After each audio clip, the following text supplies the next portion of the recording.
if you dread presentations, if you talk at 1,000,000 miles an hour just to get everything out that you want to include, if you get the sense that your audience are scary or hostile or judging you, then you definitely need to watch this video, because I'm going to give you 4 top tips to improve your presentation delivery and your presentation confidence.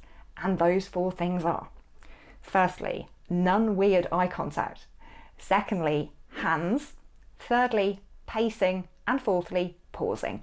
I'm Dr. Elizabeth Yardley, and for the last 20 years I've been working as a social sciences academic in UK universities. And in that time, I have seen literally hundreds of student presentations. I have seen the good, I have seen the bad, and I have sat through and endured the downright painful. And the presentations that stay with me, the ones that I remember even now, sometimes years after I assessed them, years after I saw them, are the ones in which the presenters did the 4 things I'm going to be talking about in this video. So without further ado, let's get into them. People talk a lot about the importance of eye contact in presentations, and it is really crucial because it enables you to make that connection with your audience. But we need to use it carefully, because if you overdo it or if you do it wrong, it can come off as a little weird, a little bit creepy. So how do we use it properly? How do we use it carefully? Well, you need to be aiming for an extended glance of literally about 2 seconds. And you need to make sure that you are fairly evenly distributing your eye contact activity between the different members of your audience. What you don't want to do is single out 1 or 2 people and just kind of stare intently at them, because that's going to make them really self-conscious. That's going to make them want to just crawl under their chair. So we don't want to be doing that. We want to be distributing our eye contact activity fairly evenly amongst our audience. So what does this look like? Well, if you're presenting to a panel of 3 people or 4 people, it's fairly straightforward. You just go kind of up and down the row, or you go kind of randomly, but you make sure that you are equally distributing it, roughly equally distributing it. When you've got a group that is much bigger than that, if you're presenting to 30, 40, 50, sometimes over 100 people, how do you do eye contact with them? Now, you still need to do the eye contact thing, but you need to do it slightly differently. Well, you divide that audience into 4 sections in your mind. So A, B, C, and D. And you begin by honing in on 1 person within section A and holding that extended glance for a couple of seconds with them. And then you pick another section. That might be section B, or you might want to go to section C. And then you pick 1 person in that section and hold their glance for a couple of seconds. And you work your way until you've covered all of your 4 sections. Now, after you've done that, you want to repeat the process, but the next time pick a different person within the section. Don't keep going for the same person in every section, because that has that kind of weird, creepy feel to it. So you want to distribute it evenly. And you can do that when you have a large audience as well as when you have a small audience. You just need to be strategic about it. So make sure that you practice these strategies with eye contact, because it is such an important part of being a good presenter. Everybody in your audience wants to feel like they're being treated as an individual. They want to have that sense of human contact. And when you get the eye contact thing right, this can really elevate your presenting to the next level. So do make sure that you practice those things. Moving on to our second tip, hands. Now, what a lot of people do when they are anxious, when they are nervous about a presentation that they've got to deliver, when they get to the place that they're going to be presenting, they will shuffle into the room, kind of trying to avoid eye contact with anybody, and then they will go and hide behind a lectern or a computer, or they'll have their notes up in front of them like this, and they'll just be kind of peering to the side of them. We can still see you when you're doing that, by the way. It's not very effective. However, you've probably heard this before, haven't you? You've probably had somebody say to you, don't hide behind your notes, don't go and hide behind the computer or the lectern, make sure that you're actually looking at people as you walk into the room. So none of this is new to you. But there is this 1 tip, hands, that I want to share with you that is going to be really helpful in terms of easing that anxiety, in terms of diffusing any tension that you might perceive to be there in the room. What you need to do in the first few seconds of your presentation is show the audience the palms of your hands. Hi, welcome to my presentation. Hello everyone, it is great to see so many of you here. So why am I getting you to do this? Well, it conveys openness when you show someone the palms of your hands. And the reason that it's such an effective thing is because we have a bit of an evolutionary hangover from the days when we were cave people. When we were out there on the plains, in the wilderness, hunting and gathering, and we encountered somebody we didn't know, someone who was unfamiliar to us, if we couldn't see the palms of their hands, they were potentially a threat. They could have been carrying a rock or a spear or something that would do us harm. So when we can't see the palms of somebody's hands, it does kind of make us feel a little uneasy about them, a bit anxious about them.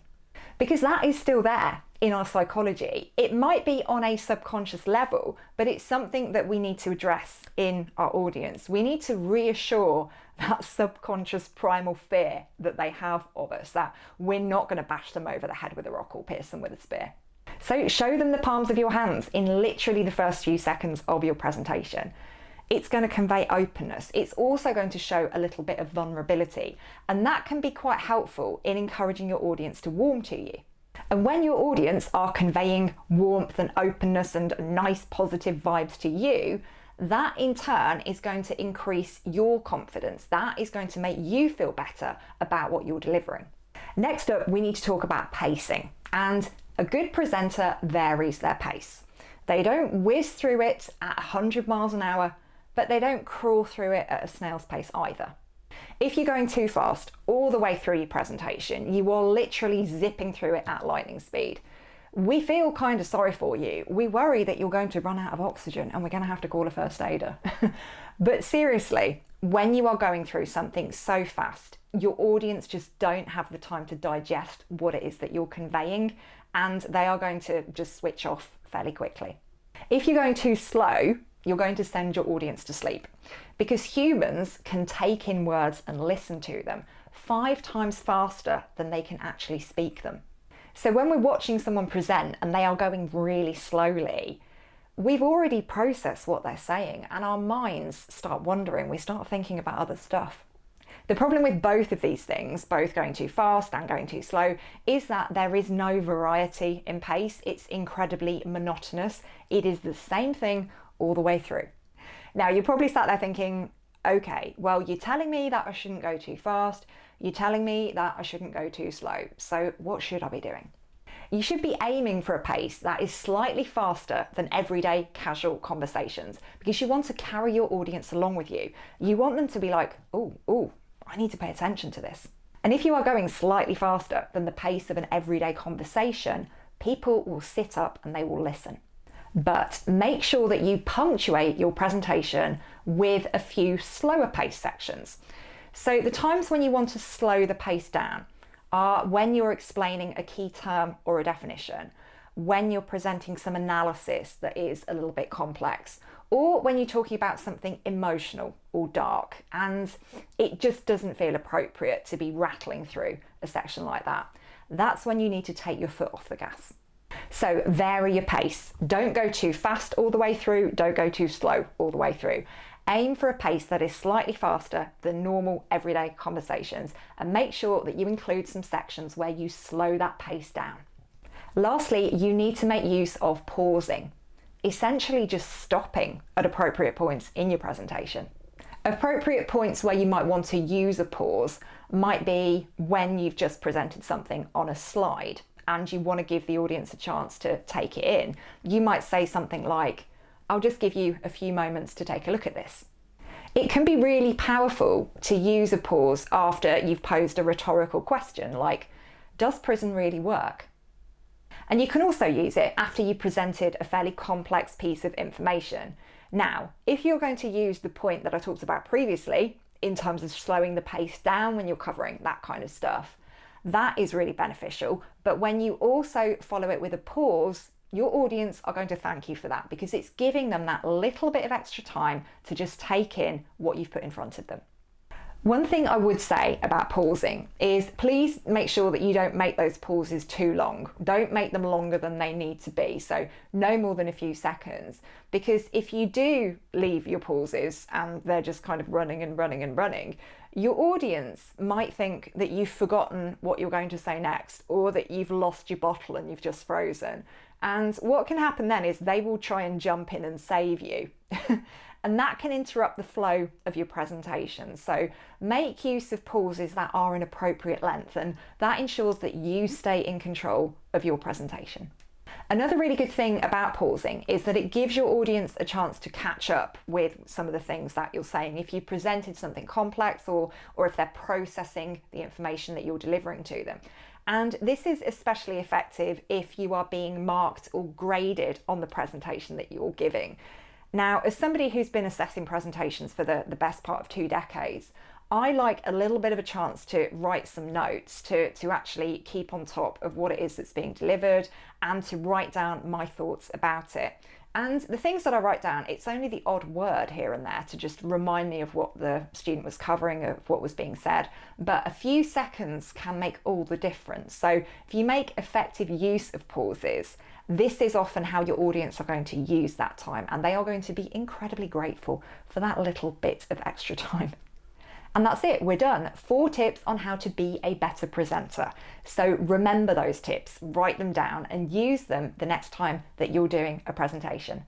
I hope you found all of that helpful, and I will see you in the next video.